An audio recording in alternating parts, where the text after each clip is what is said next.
This channel does not promote any violent, harmful, or illegal activities. All content provided by this channel is meant for an educational purpose only.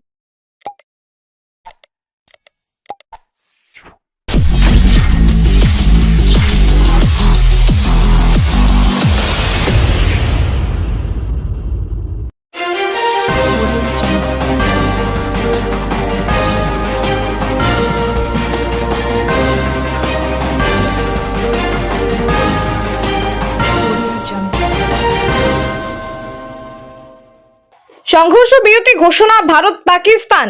এবার কি BSF জওয়ান ঘরে ফিরবে? দুশ্চিন্তা কাটছে না পরিবারের।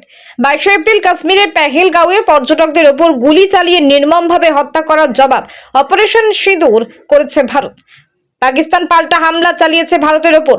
দুই দেশের সংঘর্ষের আবহে বিএসএফ জওয়ান পুনম কুমার সাউয়ের মুক্তি নিয়ে অনিশ্চয়তা তৈরি হয়। গত 23 এপ্রিল পাঞ্জাবের ফিরোজপুর বর্ডারে পাক রেঞ্জার্সের হাতে আটক হয় রিস্টার বাসিন্দা 24 নম্বর ব্যাটালিয়নের বিএসএফ জওয়ান পুনম কুমার সাউ। তার মুক্তির জন্য একাধিকবার ফ্ল্যাগ মিটিং হয়, কিন্তু পাকিস্তানের পক্ষ থেকে পুনমের মুক্তির ব্যাপারে কোনো উত্তর মেলেনি।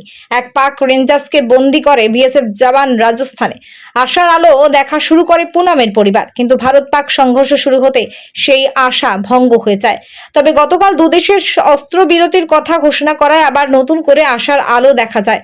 পুনমের স্ত্রী রজনী শাহ বলেন, প্রায় 20 দিন হয়ে গেল পাকিস্তানে বন্দী রয়েছে পুনম, তাই দুশ্চিন্তা তো আছে। তবে সংঘর্ষ বিরতির ঘোষণায় কিছুটা স্বস্তি মিলছে। যতক্ষণ না বাড়ি ফিরছে ততক্ষণ উদ্বেগ উৎকণ্ঠা কাটছে না। তিনি মুখ্যমন্ত্রীর সঙ্গে দেখা করে এই বিষয়ে কথা বলতে চান। শ্রীরামপুরের সাংসদ কল্যাণ বন্দ্যোপাধ্যায় বলেন, আমি গতকালই ডিজি বিসিএফ এর সঙ্গে কথা বলেছি। যেহেতু দুই দেশই সংঘর্ষ বিরতির কথা ঘোষণা করেছে, তাই পুনম সাউকে হরিয়ানার বিষয়ে পদক্ষেপ করা উচিত। ডিজি আমাকে জানিয়েছেন তিনি সর্বোচ্চভাবে চেষ্টা চালাচ্ছেন।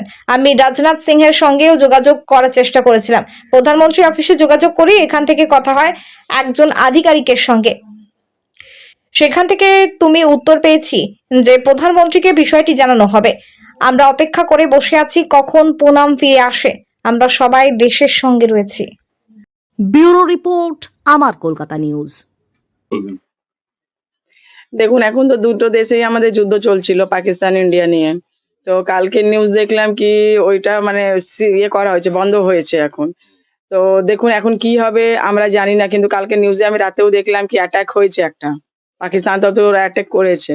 তো এখনো যুদ্ধটা পুরোই থেমে গেছে সেটা তো আমরা শিওর বলতে পারছি না, কখন ওরা অ্যাটাক করবে বলার মুশকিল। তো এই সপ্তাহ মধ্যে ফেসে আছে আমার হাজবেন্ড, ঠিক আছে? তো ওনাকে ছাড়ানোর জন্য এনারা কি ব্যবস্থা করছেন সরকার দিয়ে, আমি এটাই নিবেদন করছি কি কতদিন এইভাবে আর চলবে। আজকে 20 দিন হতে চললো, আপনারা যুদ্ধ করছেন, সবই কিছু করছেন, ঠিক আছে, যেই মানুষটা ফেসে আছে ওকেও তো বার করার কোনো ইয়ে করবেন আপনারা, সেটাই আমি এখন কিছু বলতে পারছি না। তারপরে আমরা যত নেতা আর সবাই এসেছিল, আমি সবার কাছে একটাই রিকোয়েস্ট করলাম কি একটু আমাদের সিএম ম্যাডাম আছেন মমতা দিদি, ওনার কাছে আমি 10 মিনিটের জন্য মিটিং করতে চাই। আজকে 1 সপ্তাহ হয়ে গেল, ওনারা বলছেন ঠিক আছে জানাবো, আজকাল করছেন। দেখি যদি আমি 10 মিনিট টাইম পাই তাহলে ওনাকে রিকোয়েস্ট করবো কি প্লিজ, উনি তো আমাদের স্টেটের সিএম, যদি আমাদের প্রধানমন্ত্রী বা নরেন্দ্র মোদী স্যারকে কিছু বলেন তাহলে ব্যবস্থা করা যায়। তো আমি চাইছি তাড়াতাড়ি এই সব নিয়ে মানে ঝামেলাটা শেষ হোক। আর ভাল লাগছে না আমার শরীর, এই অবস্থায় আমি আর টেনশনে স্ট্রেস নিতে পারছি না। ডক্টর আমাকে স্ট্রিক্টলি বলেছে রেস্ট করতে, এই সময় আমি কি রেস্ট করব? আজকে 20 দিন হতে চললো, হ্যাঁ, আমরা কিছুই খবর পাচ্ছি না, কিরকম আছেন না আছেন কিছুই খবর পাচ্ছি না আমরা। কার? না কোনো ফোন আসেনি, ওনারা তো আমার সাথে কন্ট্যাক্টই করেননি কেউ। কল্যাণ বন্দ্যোপাধ্যায় বলছেন যে দিদির সঙ্গে কথা বলছেন এবং কালকে স্যারের একটা স্টেটমেন্ট দেখলাম ফেসবুকে কি উনিও রিকোয়েস্ট করছেন কি যুদ্ধ এখন তো স্টপ হয়ে গেছে, তো প্লিজ মানে পিকে সাউকে নিয়ে একটু কথা বলা যায়।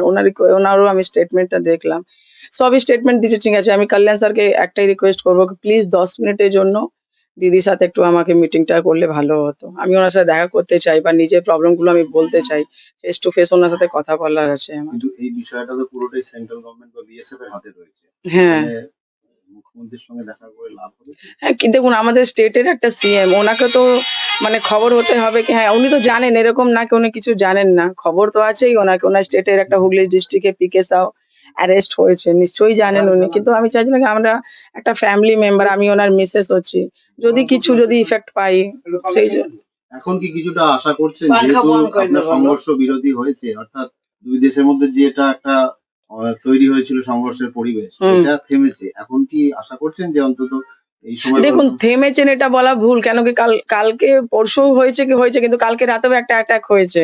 তো ওরা সকাল থেকে আর কিছু হয়নি?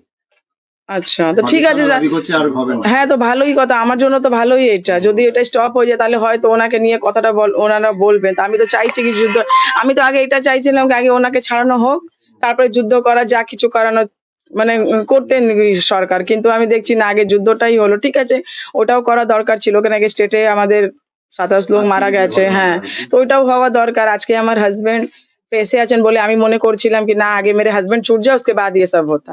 अगर मतलब अगर वो ड्यूटी में रहते तो मैं भी यही चाहती कि 22 को जो अटैक हुआ था, ये काम जो उस दिन हुआ वो 25 तारीख को हो जाना चाहिए था। तो कहीं न कहीं देखिए, मुझे भी दुःख है इस चीज़ को कि हमारे देश में ऐसा नहीं होना चाहिए था। एक देश के जवान हैं, जो भी हो, लोग घूमने जा रहे हैं, टेररिस्ट अटैक होगा तो फिर कोई भी तो सेफ नहीं है। आज मेरे साथ भी तो हो सकता है। ये चीज़ तो गलत हुआ, मोदी जी ने जो किया अच्छा है, करना भी चाहिए था। बट इस सब में मेरे हस्बैंड फँसे हुए हैं। मैं जल्द से जल्द चाहती हूँ कि उनको कैसे भी वहाँ से रिहा किया আপনি যায়। বলছিলেন এর আগে যে গিভ অ্যান্ড টেক, মানে ওদের যে পাক রেঞ্জার্স আটক রয়েছে। হ্যাঁ, সেটাও কথা শুনলাম কি ওইখানকার একটা পাইলট আর একটা জওয়ান ধরা পড়েছে। তো ওরা নাকি এক্সচেঞ্জ করবে ওরা। তো এখনো তো কিছু খবর পাইনি আমি। এখনো তো কিছু কি জানি না, ওটা নিয়ে কথা হচ্ছে কি আরো কি কথা হচ্ছে। বিএসএফ তরফ থেকে আমায় কিছু জানানো হয়নি।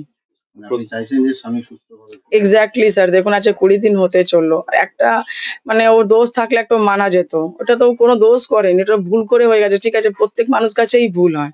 তো এর মাঝে এটা নাকি এত বড় পানিশমেন্ট পাবে ও। আপনি বলেছিলেন প্রধানমন্ত্রীর কাছে যাবেন। হ্যাঁ, যাওয়ার কথা ছিল, কিন্তু এটা যুদ্ধ যদি লেগে গেল, এখন তো গিয়েও কোনো লাভ হবে না। কেউ আমার কথা শুনবে ওইখানে? আমি ভাবছিলাম এগুলো একটু স্টপ হয়ে যায়, তারপরে দেখা করব। তো ওনার আগে আমি চাইছিলাম একটু সিএম ম্যাডামের সাথে দেখা করা। তারপরে আমি ওইখানে যেতাম যদি দরকার পড়তো। সেইজন্য।